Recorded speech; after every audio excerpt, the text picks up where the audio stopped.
2026 ജനുവരി മാസം 4-5 തീയതികളിൽ വയനാട് ജില്ലയിൽ വെച്ച് കോൺഗ്രസിന്റെ KPCCയുടെ ചിന്തൻ ശിബിരം ചേരുകയാണ്. ലക്ഷ്യം വലുതാണ്.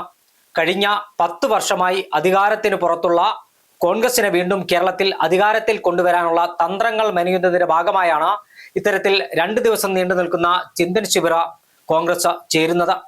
പ്രധാനപ്പെട്ട നേതാക്കന്മാർ, അതായത് KPCC ഭാരവാഹികൾ, ജില്ലാ കോൺഗ്രസ് കമ്മിറ്റിയുടെ അധ്യക്ഷന്മാർ, പോഷക സംഘടനകളുടെ സംസ്ഥാന അധ്യക്ഷന്മാർ, ഇവരാണ് ഈ ക്യാമ്പിൽ പങ്കെടുക്കുക.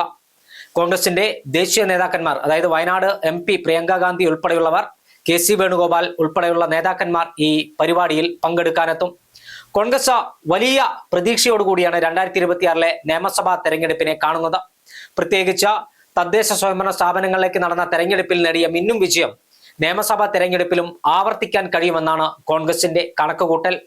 ശബരിമല, സ്വർണ്ണക്കൊള്ള ഉൾപ്പെടെയുള്ള വിഷയങ്ങൾ തെരഞ്ഞെടുപ്പിൽ ആയുധമാക്കാൻ തന്നെയാണ് കോൺഗ്രസിന്റെ തീരുമാനം.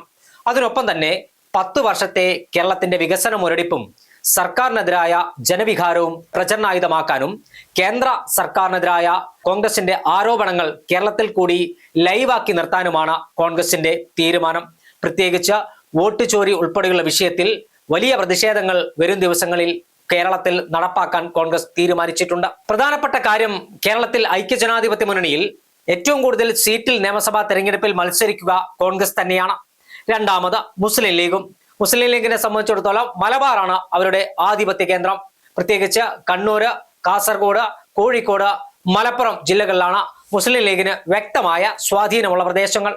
അവിടങ്ങളിൽ പരമാവധി മുസ്ലിം ലീഗ് മത്സരിക്കുന്ന സീറ്റുകളിൽ ലീഗിന്റെ സ്ഥാനാർത്ഥികൾ ജയിച്ചു കയറുമെന്ന് തന്നെയാണ് മുസ്ലിം ലീഗ് നേതൃത്വത്തിന്റെ അവകാശവാദവും പ്രതീക്ഷയും കണക്കുകൂട്ടലും.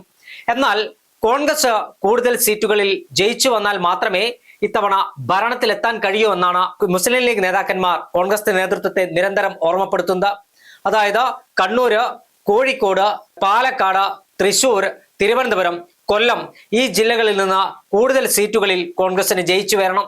നിലവിൽ കോഴിക്കോട് കോൺഗ്രസിന് ഒരു MLA പോലും ഇല്ല.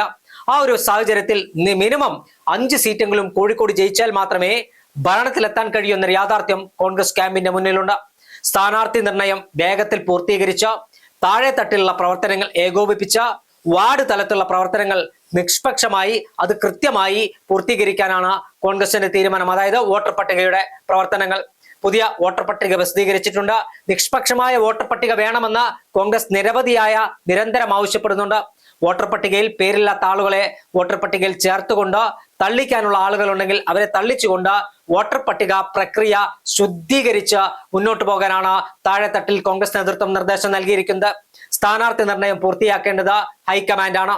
AICCക്ക് പരാതികളും പരിഭവങ്ങളും ഇല്ലാത്ത സ്ഥാനാർത്ഥി പട്ടിക കേരളത്തിൽ നിന്ന് നൽകി. ആ സ്ഥാനാർത്ഥി പട്ടികയിലുള്ള സ്ഥാനാർത്ഥികളെ മണ്ഡലത്തിൽ സജീവമാക്കി പരമാവധി വോട്ടുകൾ ക്യാൻവാസ് ചെയ്ത് കേന്ദ്ര സംസ്ഥാന സർക്കാരുകൾക്കെതിരായ പ്രചരണം ആയുധമാക്കി മുന്നോട്ട് പോകാൻ തന്നെയാണ് കോൺഗ്രസിന്റെ തീരുമാനം. അതോടൊപ്പം തന്നെ പരിചയസമ്പത്തിനും യുവത്വത്തിനും ഒരേപോലെ മുൻതൂക്കം നൽകുന്ന സ്ഥാനാർത്ഥി പട്ടികയ്ക്കായിരിക്കും ഇത്തവണ കോൺഗ്രസ് മുൻതൂക്കം നൽകുക. അതായത് എല്ലാ വിഭാഗം ആളുകളെയും ഉൾക്കൊള്ളിച്ച് CPM-നെ വെല്ലുവിളിക്കാൻ ഉതകുന്ന തരത്തിലുള്ള സ്ഥാനാർത്ഥികളെ രംഗത്തിറക്കി നഷ്ടപ്പെട്ടു പോയ മണ്ഡലങ്ങൾ തിരികെ പിടിക്കാൻ ആണ് കോൺഗ്രസിന്റെ തീരുമാനം. സിറ്റിംഗ് MLA-മാർക്കെല്ലാം ഏതാണ്ട് സീറ്റ് ഉറപ്പാണ്. അതിൽ പാലക്കാട്ട് കോൺഗ്രസിൽ നിന്ന് പുറത്താക്കിയ വ്യക്തിക്ക്, രാഹുൽ മാങ്കൂട്ടത്തിന് കോൺഗ്രസ് സീറ്റ് നൽകില്ല എന്ന കാര്യം ഉറപ്പായിട്ടുണ്ട്. അവിടെ യുവത്വത്തിന് തുളുമ്പുന്ന ഒരു സ്ഥാനാർത്ഥിയെ തന്നെ പരിഗണിക്കാനുള്ള സാധ്യതയാണ് കോൺഗ്രസ് മുന്നോട്ട് വെക്കുന്നത്. മറ്റ് സിറ്റിംഗ് MLA-മാർക്കെല്ലാം ഇത്തവണയും ഏകദേശം സീറ്റ് ഉറപ്പിച്ചു കഴിഞ്ഞു. പുതുമുഖങ്ങൾ ഉൾപ്പെടെയുള്ള ആളുകളെ മണ്ഡലങ്ങളിൽ പരീക്ഷിക്കാൻ, കോൺഗ്രസ് പിടിച്ചെടുക്കേണ്ട മണ്ഡലങ്ങളിൽ പരീക്ഷിക്കാനാണ് KPCCയുടെ തീരുമാനം. KPCCയും അതോടൊപ്പം തന്നെ പ്രതിപക്ഷ നേതാവും ഒരേ മനസ്സോടുകൂടി ഒറ്റക്കെട്ടായി മുന്നോട്ട് പോയാൽ ഇത്തവണ കേരളം ഭരിക്കാൻ കഴിയുമെന്ന് തന്നെയാണ് കോൺഗ്രസിന്റെ പ്രതീക്ഷ. മുമ്പത്തെ പോലെയല്ല, ഗ്രൂപ്പ് വൈരമില്ല, തമ്മിൽ കുത്തില്ല, പാലം വലിയില്ല, എല്ലാം ഒരമ്മ പെറ്റ മക്കളെ പോലെ, ഒരു കല്ലിൽ കൊത്തിയ ശില്പം പോലെ ഒരേ മനസ്സോടുകൂടി ഒറ്റക്കെട്ടായി കോൺഗ്രസ് മുന്നോട്ട് നീങ്ങും. അതിന്റെ പ്രാരംഭ പ്രവർത്തനങ്ങൾക്ക്, അതിന്റെ തെരഞ്ഞെടുപ്പിൽ സ്വീകരിക്കേണ്ട തന്ത്രങ്ങൾക്ക് രൂപം കൊടുക്കാനാണ് ചിന്തൻ ശിബിർ വയനാട്ടിൽ ചേരുന്നത്.